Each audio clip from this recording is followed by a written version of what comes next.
Ce qui est peut-être le plus difficile dans le régime communiste, c'est qu'on n'imagine pas jusqu'à quel point, sous le prétexte de l'égalité, on instaure le totalitarisme et sous le prétexte de bien commun, on instaure la destruction de la confiance et la surveillance de tout le monde.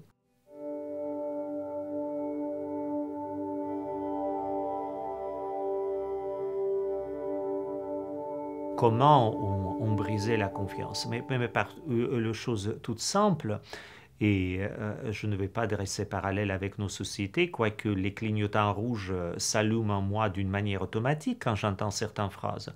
Par exemple, surveiller les uns des autres et dénoncer les uns les autres, au nom du bien commun. C'est-à-dire les parents surveillaient leurs enfants et dénonçaient leurs enfants. Les enfants surveillaient leurs parents et dénonçaient leurs parents.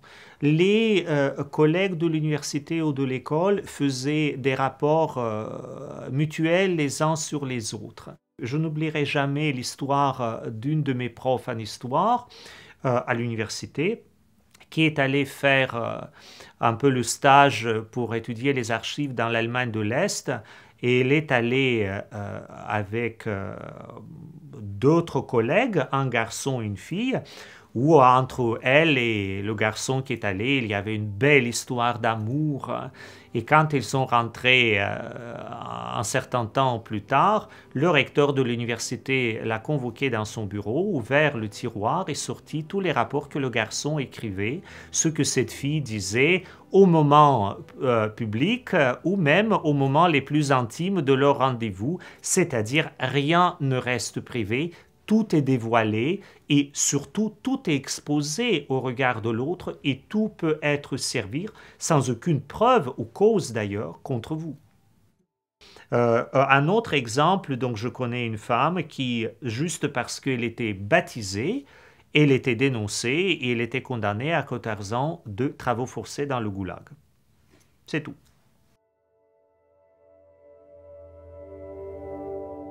Mais toutes les sociétés tendent toujours vers le totalitarisme ou vers l'anarchie. Il y a toujours comme deux extrêmes. C'est où on fait ce qu'on veut, peu importe les conséquences, parce que moi, individu, j'ai décidé que c'est bon de le faire, ou il nous faut une main forte, un homme ou une femme forte qui réglera tous nos problèmes, qui dira comment il faut faire et on instaurera l'ordre où tout le monde sera heureux. Donc, il y a toujours cette tension.